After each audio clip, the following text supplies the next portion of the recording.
So thank you for the invitation. Thank you for joining us today in a talk about trails and Greek landscapes as ancient modes of green mobility. Walking through a place consists a way of getting in touch with it and enhances the ties between person and the landscape. Walking intensifies people-environment relationships. Traversing landscape elicits a deepening of connections between walker and landscape. So this talk presents the role of walking in exploring in what is seen and how it is seen, and tests alternative ways of knowing and coming to know landscape through the use of various observational tools and assessments. Walking can act as a design informant and as a tool for contextualized understanding of a particular site. Traditional methods of site observation focus on understanding how a landscape is physically formed and what materials, events, or actions exist on a site. Emphasis is placed on observing, describing, and classifying the presence, properties, and development of materials. Landscape change may be recorded through the identification of physical or cultural drivers as events and activities altered the landscape composition. Going back to the history of walking, we can say that it is a conscious cultural act rather than a means to an end. In ancient Greece, when Aristotle was ready to set up a school in Athens, the city of Athens assigned him a plot of land and he stood shrines to Apollo and to the Muses, but at the same way, the most important feature of this school was a covered colonnade, which led to the temple of Apollo, and that colonnade of walk, it was called peripatos, a walking promenade, and gave the school its name, the peripatetic school of Aristotle.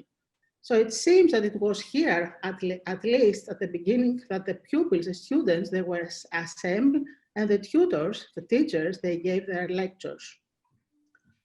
Aristotle used to taught and lecture while he was walking up and down, and we oftentimes, among conversations we have, we suggest to each other, let's go for a walk to talk. So that type of peripatetic school actually links thinking with walking. In recent times, here we see the Bedolina Valcamonica map, one of the most ancient topographic maps representing a system of routes, mountain paths, cultivated plots and villages that date back to 10,000 years ago, and is engraved on a stone in the Val Camonica in northern Italy. So the map, rather than describing the objects, represents a dynamic of a complex system in which the lines, the routes in the void intertwine to provide access for the different full elements of the territory. We can recognize, if we look a little bit closer, scenes of men in various activities. We can recognize paths and even steps. Stanley Brown, a South American-born Dutch conceptual artist, in his famous work, This Way Brown in 1961, in Amsterdam, he was asking randomly selected passerbys to draw him on different sheets of paper directions to reach another point in the city. So from these sketches, he proved that we can see that the people, they observed and remembered how they walked on a specific route, and they represented those memories on their brief sketches. Also, if we link this to land art, a number of land artists, they rediscovered walking as a primary act of symbolic transformation of the territory.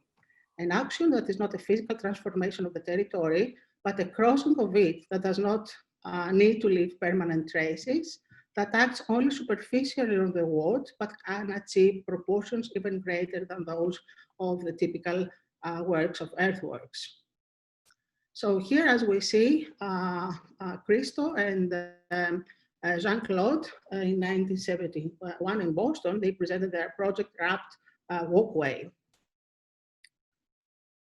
And in this next slide, Richard Long in 1967, in his project, Line Made by Walking, he produced a straight, long walking line on the ground simply by treading on grass. This project is considered one of the most original works of 20th century land art projects. And that simple image of the treated grass contains a presence of the absence of action, of body, of object. It is the action of the body that actually implies the movement and the walking.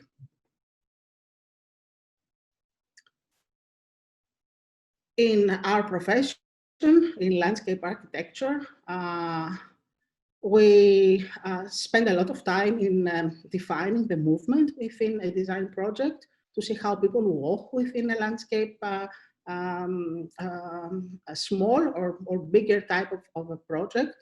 So for us in landscape architecture, we shape the route of our protagonists, the users, in order to observe, to respond to what is encountered within a walk. Walking forms actually a form of interrogation.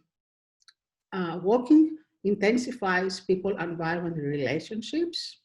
Traversing landscape elicits a deepening of connections between walker and landscape. Extending past superficial visualization, walking as design entangles the walker in the landscape and then navigates a way forward. Walking can be used to identify and observe the relationship between the walker and the landscape and to provide a narrative beyond material observation.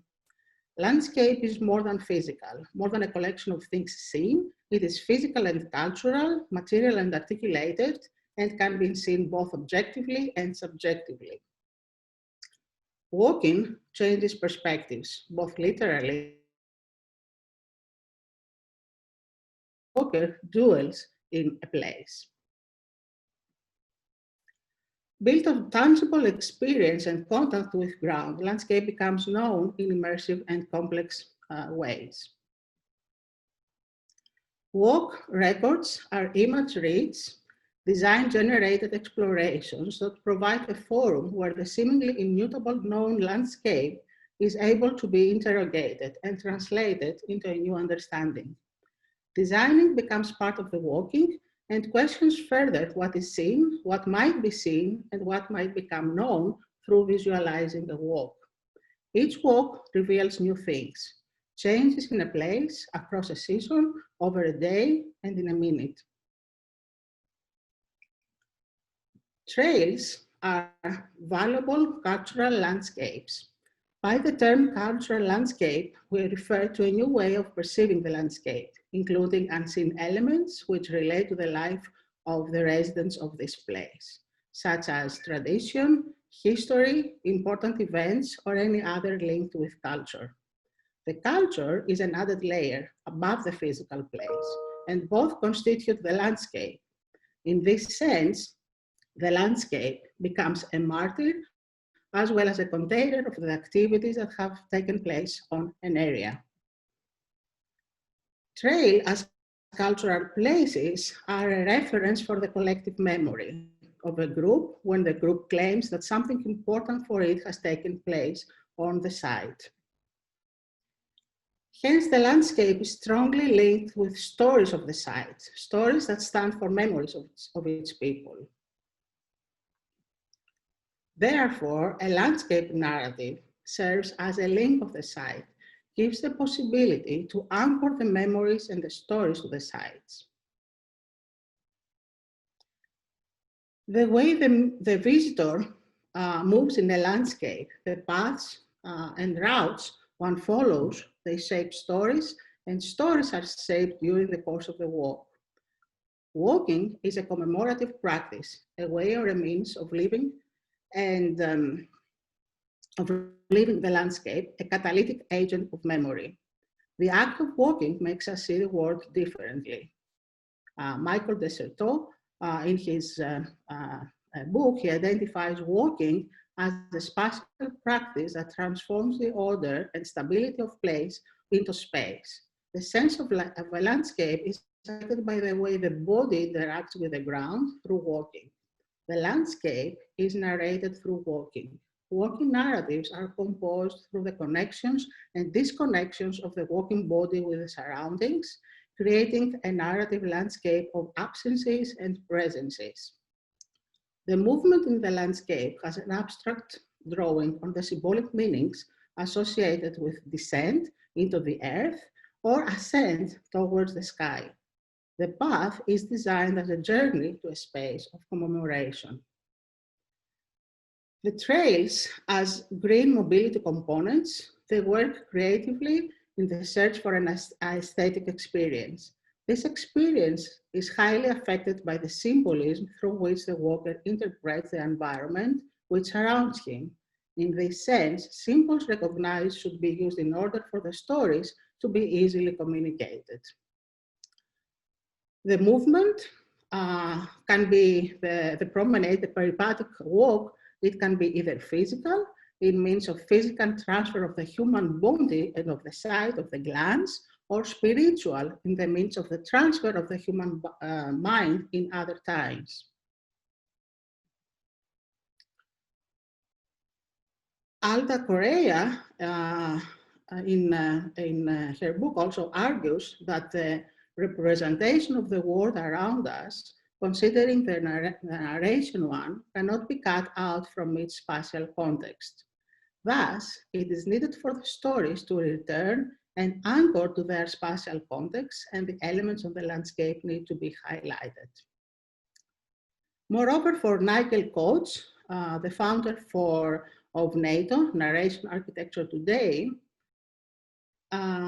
he argues that architecture is the vehicle for the narrative layer and can involve the human experience. Narration can set the design in motion, he argues.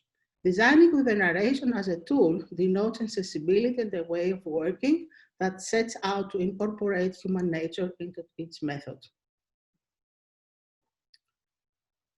So the elements of the stories are not furnishing in the sense that the ground is already furnished with features such as trees, rivers, mountains, and lakes, but rather how, from the perspective of the walker, the surroundings emerge as features and forms during the course of the walk.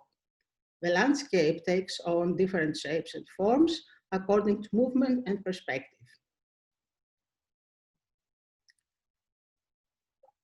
Trails in nature and ancient trails within the Greek landscape, they make us ask a number of questions. How do we crystallize the paths? How might we make sense of materials, and how can we restructure and redesign those ancient trails? My talk today is based on a research, on a funded research from the municipality of Delphi. We visited 3 different sites, recording data about those 3 particular landscapes and the paths. And we traveled through the paths as walkers, and we interpreted those paths through walking. So our aim was to investigate those trails as ancient modes of green mobility, as moving experiences in the Greek landscape. We sought to explore the potential of a critical visual method using both image making and adaptation. In using walking as a research tool, it becomes apparent that it is impossible to separate the walker from the path. The walker's self becomes expressed in this research record.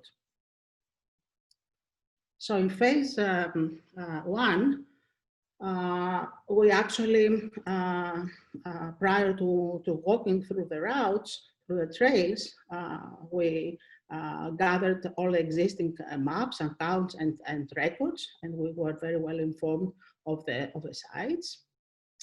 And while walking, we used kind of standard visual methods that they are kind of forgotten in contemporary times. So our methodology was looking, noting, sketch collection, development, walk notes, maps, diagrams, and critique. And that is also important. It's all the above, but it is also plus having a critical eye. So sketching enabled us to new and enriched ways of understanding spaces and of finding processes and meanings within the landscape. Each of our records focuses on developing landscape types, each type relating to a core landform and characteristic topographical and morphological features. A set of types was found along the paths in a sketch series, which represented evokes a series of responses generated by the walks, by the feeling we were getting at the time that we were walking through those trails. So there was a number of set of questions that we had in mind while exploring those trails. How the walker moves through space and builds itinerary. What can the walk line tell us about walker motivations? What was the focus and why? What particular structures were drawn and why? What scale proximity was the walker fixated on and why?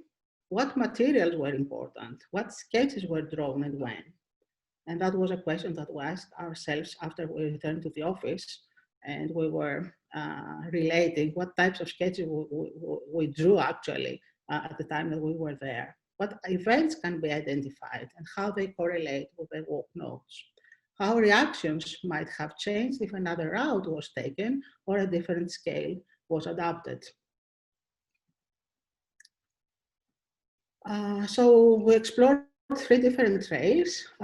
One, it was a trail in Delphi that connects Delphi and Kira. The second one was in the island of Gia, Stavroudaki Carthea. And the third one was in the island of Serifus, from the White Tower to the Koutala beach. So for the first one, the one that is in Phokis and connects the Delphi with Kira, the area is known for the archaeological site of Delphi and the mythology relating to the site, a prehistoric path used from the Palmers to depart from the seaport in order to get to the oracle of Delphi.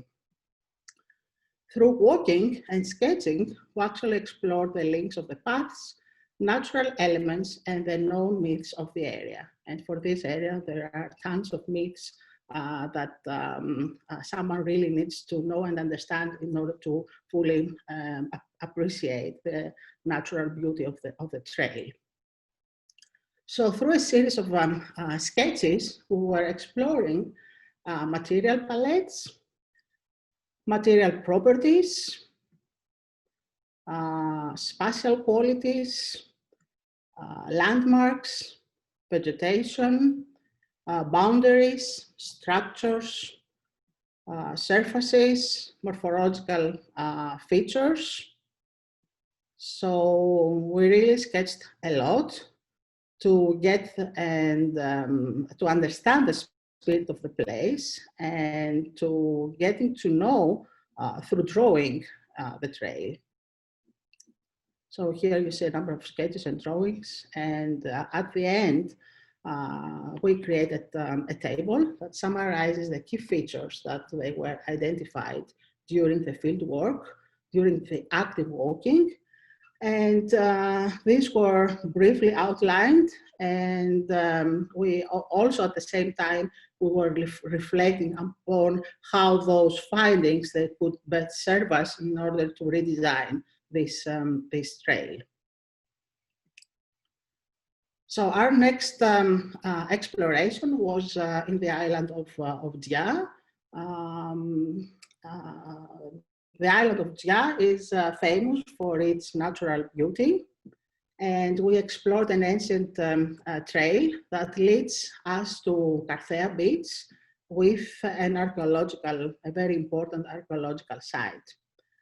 The trail to the site is the only way getting there and has a unique layout. The trail leads the walkers under a canopy of trees through a small canyon, and in a few minutes, the archaeological site is revealed as the trees are fewer as we are getting closer to the sea.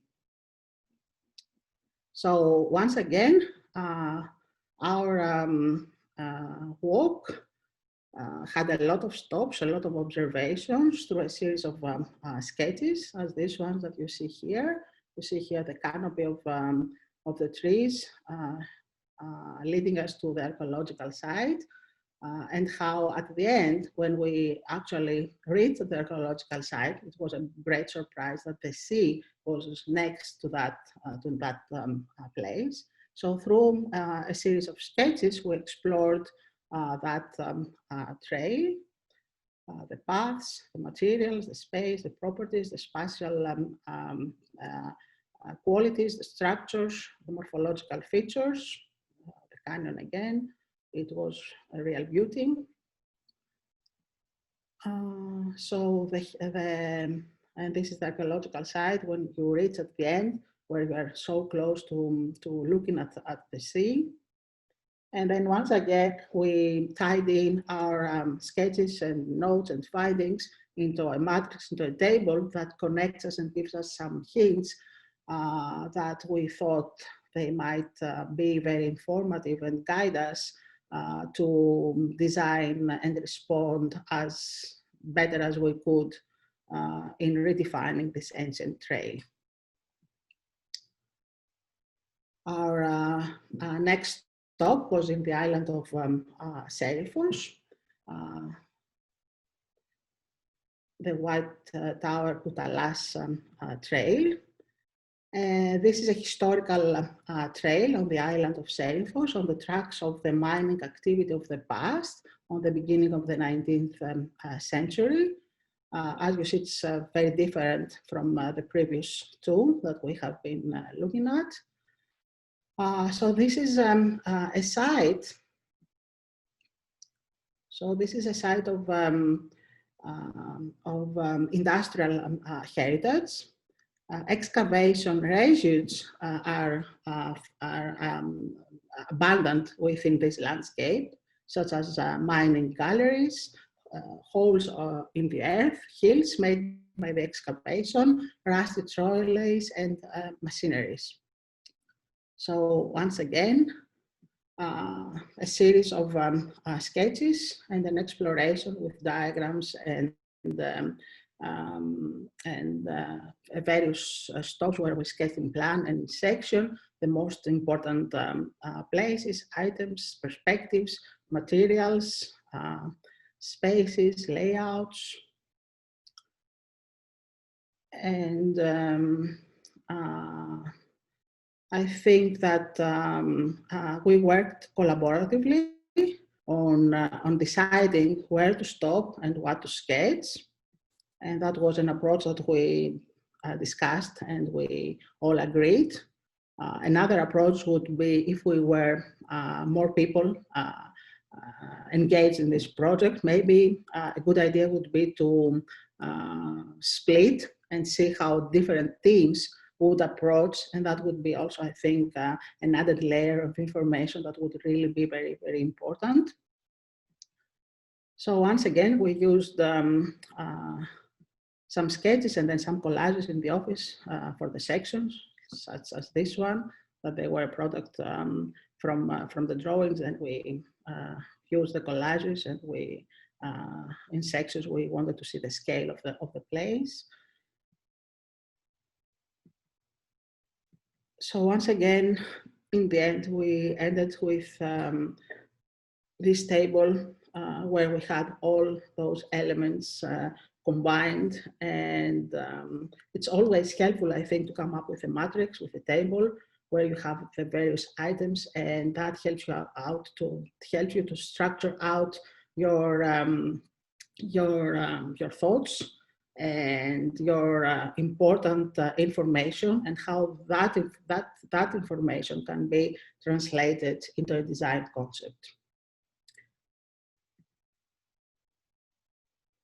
So the main reason that we spend time on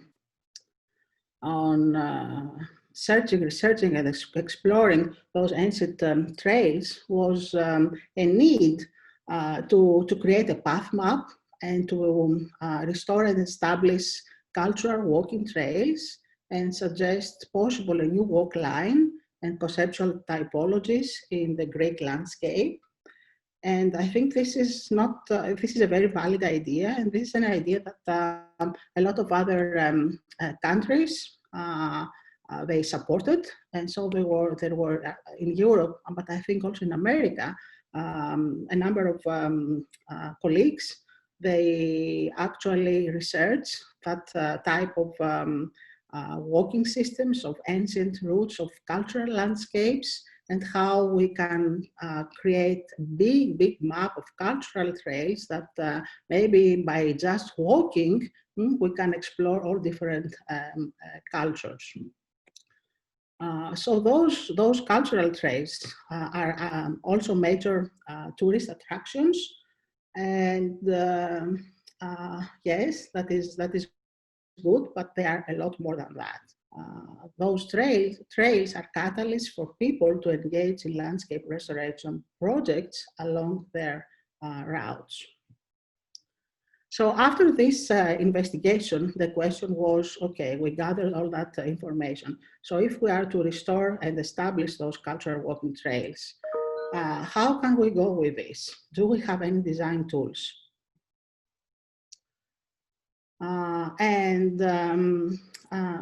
We thought that we could get some ideas about possible design tools from this book, Landscape Narratives, from Matthew Potteiger and Jamie Purinton, who are discussing some design ideas and concepts on how we can construct landscape narratives.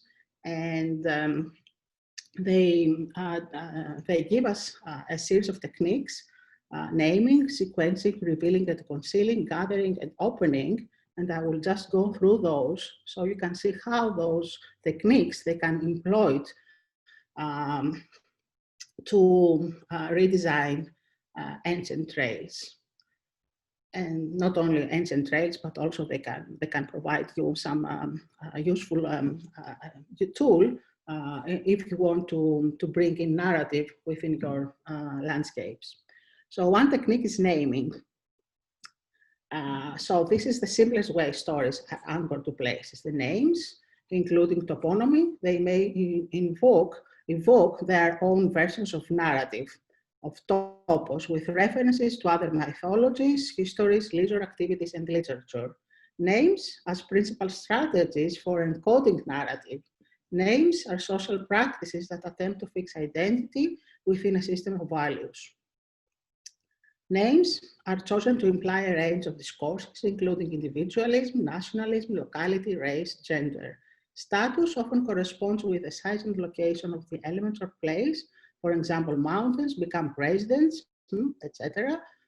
Place names show the relationship of the culture of the people and the land.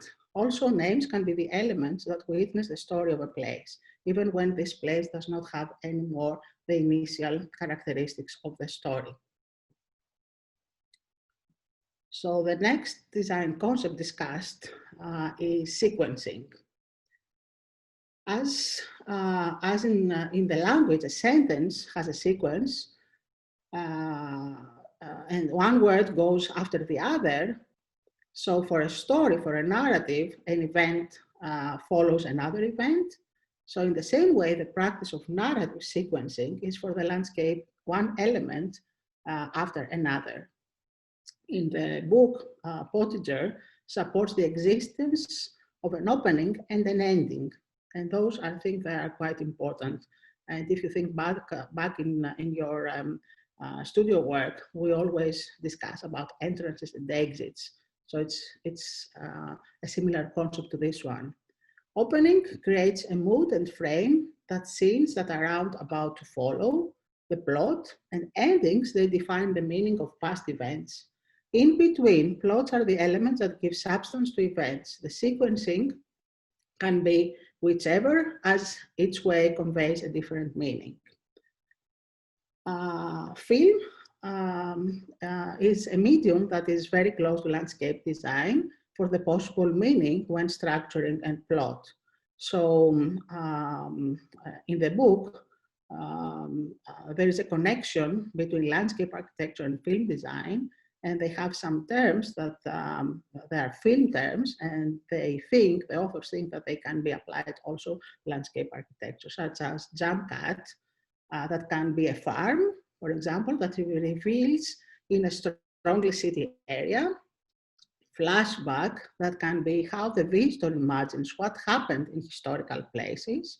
Fade can be the transition from one design style to another. Blackout can be a tunnel. Freeze time, a historical landscape which freezes on time, or slow motion, the careful selection of ever-blooming plants and the development of new hybrids that bloom later or earlier, which may create a sense of spring in slow motion. Fast motion can be the representation of ecological successions in Crosby Arboretum. A transform which needs years, a visitor can go through it in a very few minutes. Potteiger says, an ideal sequential ordering does not exist separate from the story. Rather, the retelling fundamentally shapes the story. Through the constant revising, reinterpreting, reenacting, retelling, and reshaping of the narrative, the landscape is set in constant motion. The landscape as ground becomes figured through story. The next one is concealing and revealing. And this is a technique that is oftentimes used in landscape architecture. It creates drama and suspense and engages the reader with a story. Considering the two practices of revealing and concealing, it's that what becomes hidden or displayed is what tells stories, values, myths, etc. Key to romantic narrative and subsequently to romantic landscapes is the idea of secrets, hidden information, of transparency, of masking and unmasking information about the narrative. So these three practices are not so far from natural processes. For example, erosion in the earth may lay bare a hillside and show geological history, but also hides a significant number of contours when covering the base of the hill. Secrets imply that certain elements of the narrative are kept hidden in order to create suspense. The reader has to engage with the narrative in order to decode the meanings. The grottos of the picturesque gardens are a good example for the symbolism of romantic notions considering secrets and personal discovery. Transparency, where the author designer opens information to the reader in order to figure out the processes and structures of work. Masking and unmasking information is all about the between space, going back and forth to what is hidden and what is seen. Landscape's characteristics of nature may be masked but not fully concealed. In formal gardens, clipped hedges, axes, channeled waterways, etc., they mask the underlying growth and wilderness of nature. Next design technique is gathering. So the practice of gathering deals with bringing together and formatting events, characters, processes, and plays. Usually happens when scattered elements are brought together through metaphor and synecdoche into a specific, coherent, and recognizable form. It is strongly connected with microcosm. The practice of gathering contains three manifestations: the miniature, the souvenir, and the collection, concepts that they often occur in the landscape separately or together. And the last one described in the book is opening. Opening as opposed to closed narratives, places where the users, the people, are not participating in the ongoing narratives of the space because of the already scripted thematic scenario. So their diverse voices are silencing, the storytelling has a controlled direction. Opening is a way to question what is for granted, to challenge the vantage point of view, to alter the ideology that appears integral, inherent, and closed to different interpretations. So after thinking about those design techniques, we thought it would be a good exercise to see how we could employ those techniques in one of the case studies. And we chose the Delphi-Kira trail. So you see here within this matrix that we thought to choose which techniques are more appropriate and for what part of the trail. And we came up with this table. And I will just present you, it was, we went as far as structuring the basic design concepts. We did not really design the trail paths, but we only structured the design concepts and we tested to see how they could be interpreted. So we thought about sequencing, opening that creates a mooded frames, the scenes that are about to follow the plot. So in the bottom edge of the trail, the visitor could be informed that the trail, the myth, is all about the hegemony of the area. Ending defines the meaning of past events. So in Castalia Pigi, in the main water course of the trail, the visitor is informed that the god Apollo achieved the construction of his temple and instructions to get there. So we have the opening and the ending as the most important events that define this trail. Also, we thought about sequencing and how we can use the flashback as a tool for the trail itself. So the visitor, the walker, imagines how it would be to walk to reach the sacred place. In the myth, the trail was used by pilgrims arriving from the sea to get to the sacred place. Also, we thought about naming. Naming was important. A lot of myths, they were part of this trail. So we have the square of the water when we arrive at the final destination that is by the water, and at the beginning of the trail, we use the square of the stone. And the stone was a metaphor as a tool, and it was the symbol of the ancient deity Python. And then we thought about structuring and redefining the trail with the design tool of gathering, where symbols become metaphors.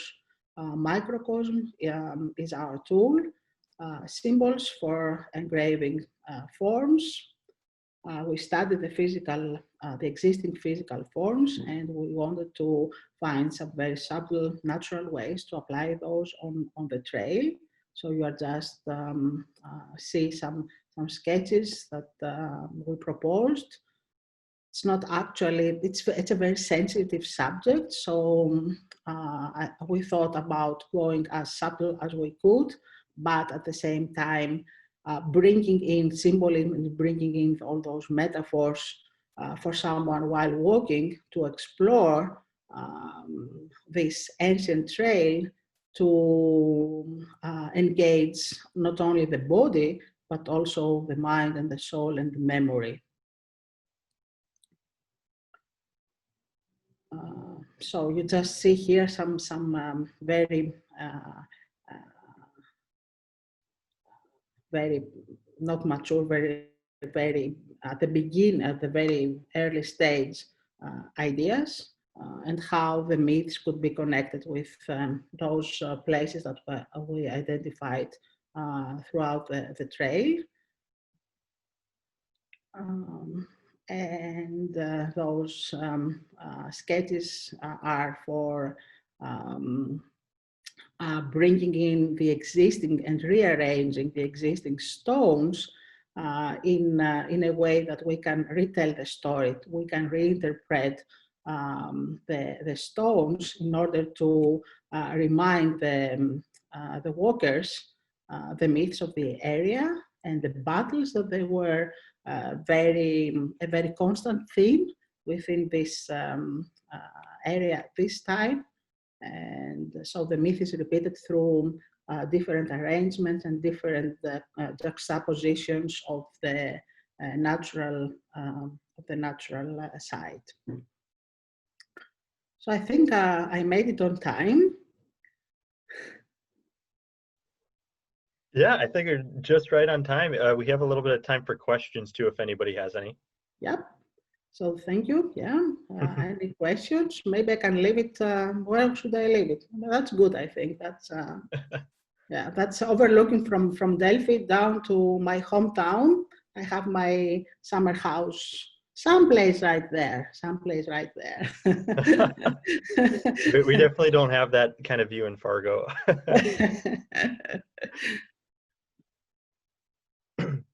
So, any questions?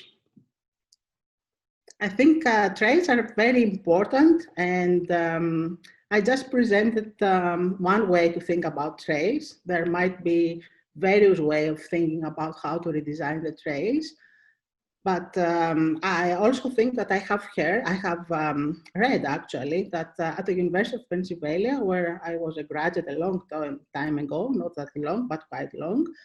So I think Richard Weller, also the chairman of the landscape department there, he has also a big research project that he's trying to find a way to connect through cultural trails, so through very important trails, all countries. So, you know, you can just start walking in a country and then take another trail in another country and continue that global exploration through ancient trails. So I find this a very wonderful idea. It almost brings up the topic of that design and landscape design in specific really starts with the trails. Would you say that's an accurate assessment of what you guys found doing this? Yeah, you can say that, because from the introduction you see that we can argue and we can say that people engage with the landscape primarily by walking. Mm-hmm. By walking, we explore a landscape and we engage with the landscape, and we establish that very close relationship between us human beings and the landscape, not only through our bodily movement, through our glances, through our senses, but also with our memories and the ways we think and we see and we perceive the landscape. So if you remember also from the studio, the first question I think that we ask as instructors is, how do you see your people circulate? Where is your movement? Where is your paths? How do people walk within your landscape? I think this is one of the primary questions that we ask. And there is a reason for that. Absolutely, yeah. Thank you so much again for sharing this. I will make sure to post this to our YouTube, and I'll see you next semester for studio. So. Yeah. So and I think also the sketching and drawing are very important. These are the main outcomes that someone can pick up on. So drawing and sketching.